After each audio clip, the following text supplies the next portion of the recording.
Most people chase excitement, trends, and shortcuts, but wealth is usually built through boring, consistent habits like budgeting, automatic investing, and compounding. What feels dull in the short term often produces the most reliable long term results. People usually want the thrill. They want the rush of chasing the next hot thing, the next opportunity that promises fast gains, the next shortcut to wealth. It feels good. It excites the imagination. It creates the illusion that money can be made quickly if only you're smart enough to catch the wave at the right time. But here's the reality: the vast majority of wealth is built not by chasing excitement, but by embracing the boring. And when I say boring, I mean repetitive, predictable, steady, almost mechanical. It's boring in the way that brushing your teeth every morning is boring. Nobody wakes up excited to do it, but if you don't, you'll suffer later. That's the essence of building wealth, doing the boring things consistently, because those boring things actually work. The first thing we have to recognize is that the financial world rewards discipline more than it rewards brilliance. Yes, there are geniuses who make fortunes by spotting unique opportunities or developing complex trading strategies, but those stories are rare. They're the exceptions, and beginners should never model their behavior on exceptions. Instead, what works for almost everyone, regardless of education or background, is the boring path of saving, investing in diversified ways, and letting time do the heavy lifting. The truth is, most people lose money not because they don't know enough, but because they can't resist the temptation of chasing excitement. They fall for the hot stock tip, the sudden crypto boom, or the seductive idea that this time is different, and every time the story ends the same way. Some win for a short period, but most end up with less than they started with, while the boring investor who simply stayed consistent ends up with more. Think about it this way: if you plant a tree, you don't stand over it every day pulling at the branches, trying to make it grow faster. You water it, you make sure it gets sunlight, you protect it from damage, and then you leave it alone. Growth happens naturally, slowly, invisibly at first, and then one day you look up and realize it's tall, strong, and unshakable. That's exactly how boring financial strategies work. Saving a portion of every paycheck, automatically investing into broad based funds, resisting the urge to tinker with your portfolio every week. These are the equivalent of watering the tree. They're not exciting, they don't make you feel clever, but they create results that compound quietly and massively over time. The problem is that our brains are wired for stimulation. We crave novelty, we crave excitement, we crave the drama of wins and losses. The idea of simply putting money into an index fund every month and forgetting about it feels too easy, too dull, too slow. But that boredom is a feature, not a bug. It keeps you from making rash decisions. It removes the noise of daily market swings. It aligns your behavior with the fundamental forces that drive wealth: compounding returns, diversification, and time. Now let's consider what happens when you do the opposite. When you chase excitement, markets move in cycles. They go up, they go down.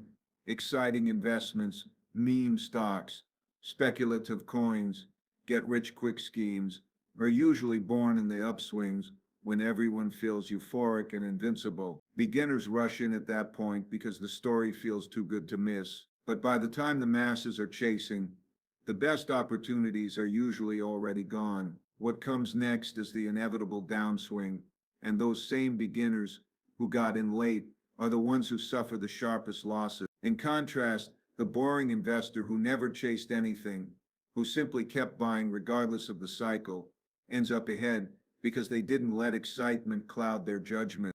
One of the most powerful forces in finance is compounding, and compounding is boring by nature. Think about the math. Earning 7% a year on your money doesn't feel like much. If you invest $1,000, at the end of the year, you've got it. Hardly life changing, but do that year after year, let that process repeat for decades, and suddenly your money doubles, triples, multiplies many times over. The first years feel like nothing is happening, but over time, the curve steepens and the results become dramatic. That's the boring secret: small gains, consistently applied, become extraordinary over long horizons. It's the same principle you see in every area of life. The person who exercises a little every day, who eats reasonably well, who sleeps consistently, they're the ones who end up healthy, strong, and resilient. Meanwhile, the person who chases quick fixes, crash diets, extreme workouts, miracle pills rarely sustains results. Finance works exactly the same way. The boring, sustainable habits beat the flashy burst every single time. And here's another reason why boring is powerful. It doesn't require special knowledge. You don't need to be a financial expert. You don't need to predict the future. You don't need insider access. Anyone can follow boring strategies. A beginner can start today by setting up automatic contributions to a diversified investment account, by committing to live below their means, by avoiding debt that eats away at their returns. These actions don't require brilliance, they require humility, patience, and the ability to accept that boring things done long enough lead to exciting outcomes. Of course, there will always be people around you trying to pull you into excitement. They'll say you're missing out. They'll talk about the fortune they made on some new trend. They'll make you feel like you're being left behind. But here's the reality. If you quietly, steadily stick to boring strategies, in 10 or 20 years, you'll be the one with financial security, while many of the exciting investors will be nursing losses. Boring doesn't make headlines. Boring doesn't spark envy at dinner parties, but boring builds freedom. Wealth, real wealth, is not about feeling clever in the short term. It's about building something durable that protects you and your family in the long term. It's about creating options for your life, where to live, what to do, how to spend your time without being trapped by financial stress. That's what boring strategies give you. They may not thrill you today, but they quietly create the foundation for the kind of life that most people are chasing but never find. So when you hear people say that boring is bad, remember that boring is the secret. Boring is where stability lives. Boring is where compounding works its magic.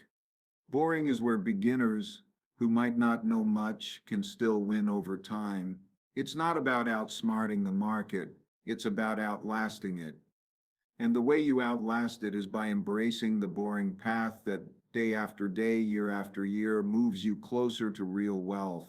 When you look at people who actually succeed in building wealth, not just for a few months or a year, but consistently over decades, what you'll notice is not that they're the smartest or that they had the most opportunities handed to them. What you'll notice is that they stuck with something long enough for it to work. They had the discipline to repeat simple actions over and over again, even when it felt boring, even when it seemed like nothing was happening, and even when others around them were chasing something more exciting. That's the hidden advantage of consistency. It's not glamorous, but it's powerful. And for beginners, it is often the most overlooked and underestimated factor in financial success. Consistency is about removing the illusion that you need to make big moves to change your trajectory. It's about realizing that small, repeated actions add up more than a single dramatic decision. Let's take saving as an example. Most people approach saving emotionally. They tell themselves they'll start saving when they can afford it, or they'll put aside money only when there's something left at the end of the month. That never works. Because the truth is, there's always something else to spend on.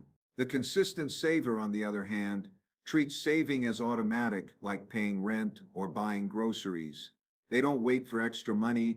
They make it non-negotiable month after month. Over time, the difference between someone who saves occasionally and someone who saves consistently is enormous. The same principle applies to investing. Beginners often fall into the trap of wanting to time the market. They want to buy when prices are low and sell when prices are high, as if they can predict the future. But timing the market requires precision that almost nobody has, not even professionals. What works better is consistency, investing a fixed amount on a regular schedule, regardless of what's happening in the short term. This is called dollar cost averaging, and it's boring. But what it does is remove the emotional decision making that gets people in trouble. It ensures that you're buying during highs and during lows, which averages out your cost and keeps you invested. Over time, this consistent habit produces better outcomes than sporadic, emotional investing. Consistency also protects you from yourself. Most financial mistakes are not caused by lack of knowledge, but by lack of discipline. People know they shouldn't panic and sell when markets fall, but they do. People know they shouldn't spend more than they earn, but they do. People know they should save for emergencies, but they don't. Why? Because they lack consistency. They let their emotions and impulses dictate their actions instead of relying on rules and habits. When you have a consistent system, you don't need to debate with yourself every time. The decision is already made. You just follow the process. That's why consistency is so powerful. It reduces the number of mistakes you make by taking human weakness out of the equation. Think about it in terms of health. If you go to the gym once a year and work out for 8 hours, it won't do anything for you. If you eat one healthy meal after months of eating junk food, it won't make a difference. But if you work out a little consistently and eat reasonably well consistently, your health will transform. The exact same principle applies to finances. A single big effort won't change your life. It's the small efforts, repeated consistently, that shift the trajectory of your financial future. Now, one of the reasons consistency is so difficult is because it often feels unrewarding in the beginning. When you start saving, the numbers look small. When you start investing, the progress looks slow. The rewards are invisible for a while. That's where discipline comes in. Discipline is the bridge between where you are and the results you want, but can't yet see. It requires faith that the process works, even when the outcomes aren't obvious. Most people give up too soon. They look at their small gains, get impatient, and abandon the strategy. The consistent person understands that patience is part of the formula. They know that compounding doesn't reward you immediately, it rewards you later, disproportionately after years of steady behavior. Consistency also demands that you simplify. The more complicated your strategy, the harder it is to sustain. Beginners often try to do too much, trade too many stocks, chase too many opportunities, manage too many moving parts. That complexity makes consistency impossible, but when you simplify, when you commit to a handful of basic, repeatable habits, you make it easier to follow through. For example, automatically directing a percentage of your income into an investment account is simple. Setting up automatic bill payments is simple. Cutting unnecessary expenses and sticking to a budget is simple. These habits don't require ongoing willpower. They run on autopilot, and that's what makes them sustainable. Another element of consistency is alignment with reality. Markets will rise and fall, jobs will come and go, life will throw surprises at you. Consistency doesn't mean ignoring these realities. It means building habits that survive them. For example, having an emergency fund allows you to stay consistent with your investing even when unexpected expenses come up. Diversifying your investments allows you to stay consistent even when one part of the market is underperforming. Consistency is about resilience. It's about building a system that keeps you on track regardless of circumstances, so you don't have to start over every time something goes wrong. The beauty of consistency is that it compounds not just financially, but psychologically. When you stick with something long enough, you begin to identify with it.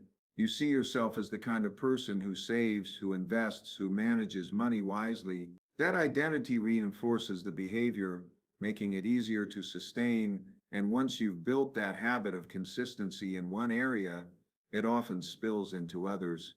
The discipline you develop with money can improve your discipline with health, work, and relationships. In that sense, consistency doesn't just make you wealthier, it makes you stronger overall.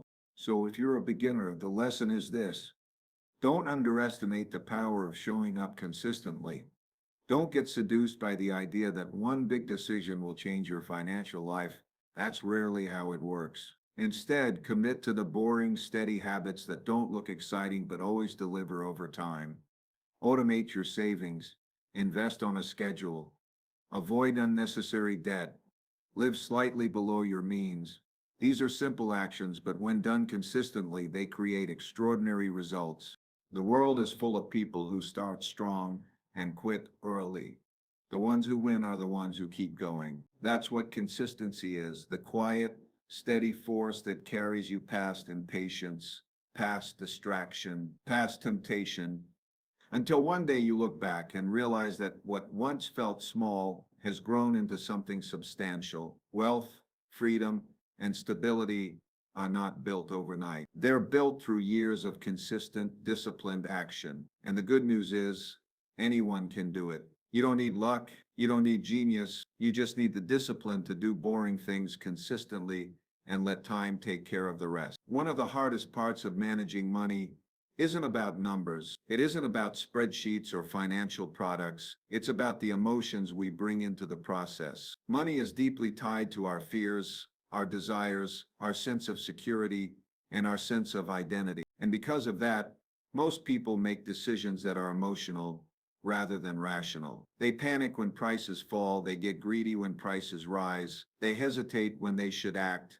and they act when they should stay patient. If you can't master your emotions around money, then no strategy will save you. On the other hand, if you can learn to recognize and avoid the emotional traps, you give yourself an edge that's more valuable than any financial trick or insider knowledge. Fear and greed are the two emotions that drive markets. They create the cycles of booms and busts. When prices rise, people get caught up in the excitement. They see others getting rich and they want a piece of it. Greed takes over and they pour in more money, often at the exact time when the opportunity is actually shrinking. Then, when prices fall, fear sets in. People can't bear to watch their investments lose value, so they sell at the worst possible moment, locking in losses that could have been temporary. Over time, this cycle destroys wealth, not because the underlying assets were bad, but because the investor's emotions dictated the wrong actions at the wrong times. Beginners are especially vulnerable to these traps because they haven't yet developed the experience or perspective to see beyond the moment. A beginner opens an account, invests in something, and watches the price drop. Instinctively, fear whispers, "Get out before you lose it all." The beginner sells, feels temporary relief, but later watches the price recover and realizes they missed out. Or the beginner sees a friend bragging about a stock that doubled or a coin that tripled. Greed whispers, "You're missing out. If you don't get in now, you'll be left behind." They rush in, often near the top, only to watch it fall soon after. This isn't just bad luck, it's the predictable pattern of emotional decision making. Avoiding these traps requires discipline, but more importantly, it requires systems that take emotion out of the equation. If you rely on your feelings to guide financial choices, you will always be vulnerable. But if you build a process that runs regardless of how you feel, then your emotions have less power over you. For example, automatic investing, where money is invested on a set schedule, no matter what the market is doing, removes the decision from the heat of the moment. You don't have to decide whether you feel like investing this month, it just happens. Over time, this shields you from acting on fear or greed. Another way to avoid emotional traps is by focusing on principles instead of predictions. Emotions often surge when we're caught up in trying to guess what will happen next. Will the market crash? Will it boom? Should I buy now or wait? These questions invite anxiety and speculation, but if you shift your focus to principles like diversification, consistency, long-term horizons, you remove the pressure to predict. You don't need to know what will happen tomorrow because you've already built a system that can survive different outcomes. This perspective calms the mind because it frees you from the illusion that you must always outguess the future.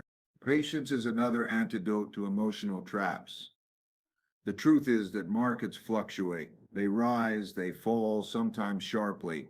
But history shows that over long periods, they tend to move upward as economies grow, businesses innovate, and productivity increases.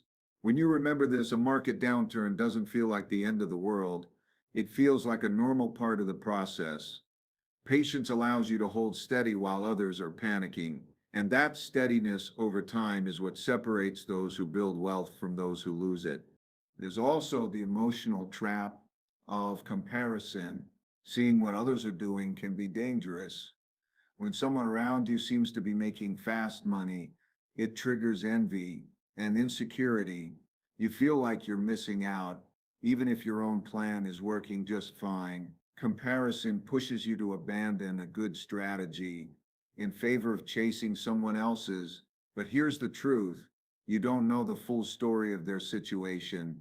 You see their wins, but not their risks, their debts, or their losses. Anchoring your decisions on someone else's path is an emotional mistake that can derail your own progress.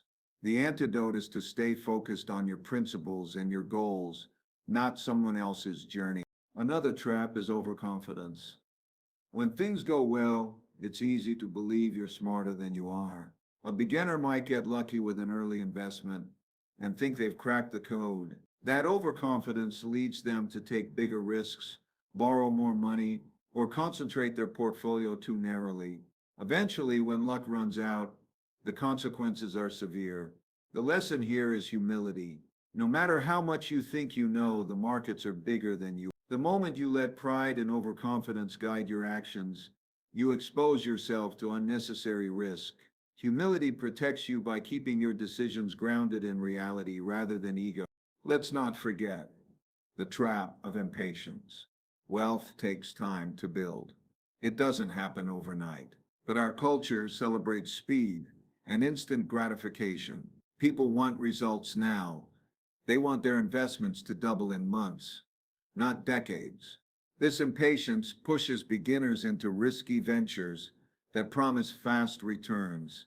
But impatience almost always leads to disappointment. The irony is that the people who try to get rich quickly often delay their progress because they keep starting over after each failure. The patient investor who sticks to a steady plan ends up ahead because time rewards consistency more than speed. So how do you actually train yourself to avoid these traps?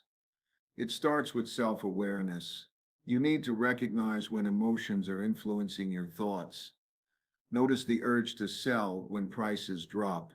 Notice the rush of excitement when you hear about others making money fast. Pause in those moments and remind yourself that these are normal feelings, but not useful guides. Then lean on your system. If you've built a strategy that is consistent, diversified, and long-term, trust it. Let the system do the work. Your emotions will fluctuate, but the process doesn't have to. Another powerful approach is reframing setbacks. Instead of seeing a downturn as a personal failure, view it as an opportunity.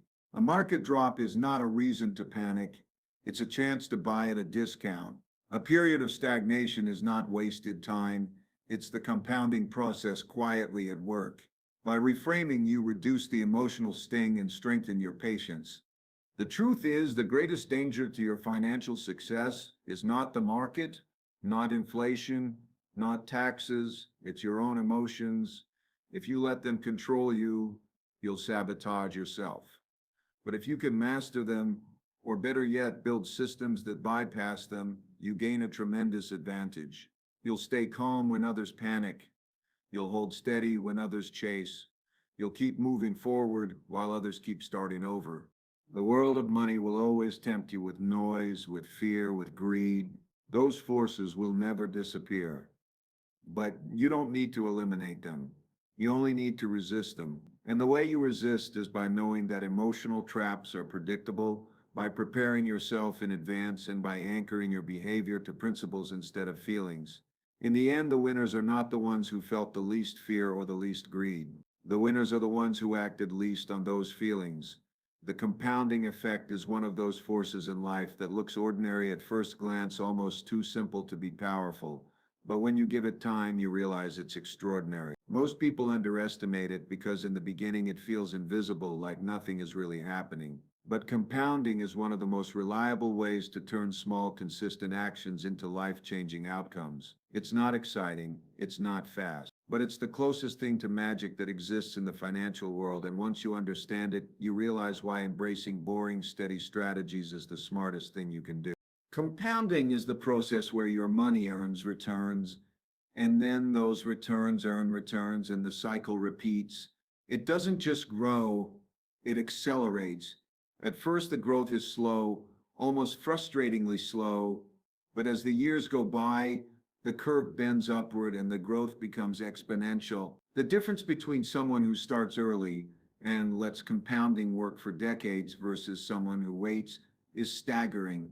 That's why the single most important variable in compounding is time. The earlier you start, the more powerful the effect becomes. Let's put this into perspective. If you invest $1,000 and it grows at 7% a year, in 1 year you'll have 1,007 back. Doesn't feel like much, but if you leave it alone for 10 years, it grows to almost 2,000. After 20 years, it's nearly 4,000. After 30 years, it's over 7,000 feet. And if you let it run for 40 years, that small $1,000 turns into nearly 15,000. Nothing about your effort changed. You didn't add any extra work. You didn't take on more risk. You just let time and compounding do what they naturally do. The longer you wait, the more dramatic the effect becomes. That's the beauty of compounding. It works hardest for those who wait the longest. Now imagine not just starting with $1,000, but adding consistently to it. Let's say you invest $200 a month at 7% annual growth. In 10 years, you'll have around $34,000. In 20 years, you'll have about $104,000. In 30 years, nearly $244,000. And in 40 years, over $500,000. What started as something small, $200 a month, becomes life-changing when you give it decades. That's why compounding isn't just a financial principle, it's a life principle. It teaches you the value of patience, the power of time, and the reward of consistency. But here's the problem. Most people never let compounding work for them. They interrupt it, they get impatient, they take the money out when the market drops because they panic. They stop investing when it feels boring. They spend the savings instead of letting them grow. Every interruption resets the compounding process. And because compounding rewards patience more than effort, every interruption weakens its power. That's why the discipline of sticking with boring, consistent actions is essential. You need to protect compounding from your own impatience. What makes compounding so powerful is that it doesn't rely on extraordinary talent, intelligence, or even luck. You don't have to be a genius investor. You don't need to predict markets. You don't need to find the next big thing. All you need is time, consistency, and the willingness to let boring strategies play out. That's why compounding is such a gift for beginners. Even if you don't know much, if you start early and stay consistent, compounding will do most of the heavy lifting for you. The psychological challenge is that we live in a world that rewards immediacy. We've been conditioned to want results fast. Social media, technology, consumer culture, they all reinforce the idea that waiting is a waste of time. But compounding only rewards those who resist that impulse. It asks you to delay gratification, to give up the rush of quick wins in exchange for the quiet accumulation of future freedom. That's not an easy trade for most people, but if you understand the math, if you really internalize how exponential growth works, you'll realize that waiting is not a sacrifice. It's the smartest move you can make. There's also a deeper lesson here. Compounding doesn't just apply to money, it applies to knowledge, to relationships, to habits. Every book you read compounds your understanding. Every skill you practice compounds your ability. Every act of discipline compounds your resilience. In the same way, every shortcut you take, every time you give up early, every time you neglect the boring work, you're breaking the compounding cycle in your life. So compounding isn't just a financial truth, it's a universal principle. The earlier you start and the longer you stick with it, the greater the rewards. What's fascinating is that compounding is often invisible until it's undeniable. In the first years, it feels like nothing is happening. Your savings look small. Your investments seem stagnant. You question whether it's worth it. That's the danger zone where most people quit. But what they don't realize is that compounding works like a snowball. At first, the snowball is tiny, barely noticeable, but as it rolls, it gathers more snow, and as it grows, it picks up speed. Eventually, it becomes unstoppable. The same is true for wealth. The early years feel slow, but later the momentum becomes so powerful that the results seem almost unreal. The challenge is surviving the early, boring years long enough to reach the exciting ones. And here's another truth: compounding works, whether you like it or not. If you're not saving and investing, compounding is still happening, just in reverse. Debt compounds against you, interest piles up, fees accumulate, procrastination compounds into missed opportunities. The principle of compounding is neutral. It doesn't care whether it's helping you or hurting you. That's why the choice is simple. Either you harness compounding for your benefit, or you allow it to quietly work against you. So, how do you make compounding work for you? First, you start as early as possible. Every year you delay costs you exponentially more than you realize. Second, you automate it. Don't rely on willpower. Set up systems that invest consistently for you. Third, you protect it. Don't interrupt the process by pulling money out for temporary reasons. And finally, you let time do its job. You don't need to watch it obsessively. You don't need to tinker with it. You just need to trust it. The irony is that compounding is boring in the short term, but exciting in the long term. The people chasing thrills today are often the same ones who will regret tomorrow. The people who embrace the boring process today are the ones who will wake up decades later with real wealth, real freedom, and real options. That's the payoff, not the thrill of being right about a trade, not the rush of doubling your money overnight, but the lasting satisfaction of knowing that boring strategies compounded into something extraordinary. In the end, compounding is not just a financial mechanism, it's a philosophy of life. It teaches you to value patience over speed, discipline over impulse, and consistency over excitement. It teaches you that the most powerful results often come from the most ordinary actions, repeated over time, and it shows you that wealth is not about brilliance, luck, or timing. It's about allowing the quiet force of compounding to work for you, year after year, decade after decade, until one day the results are so great that people call you lucky, when in reality you were simply patient,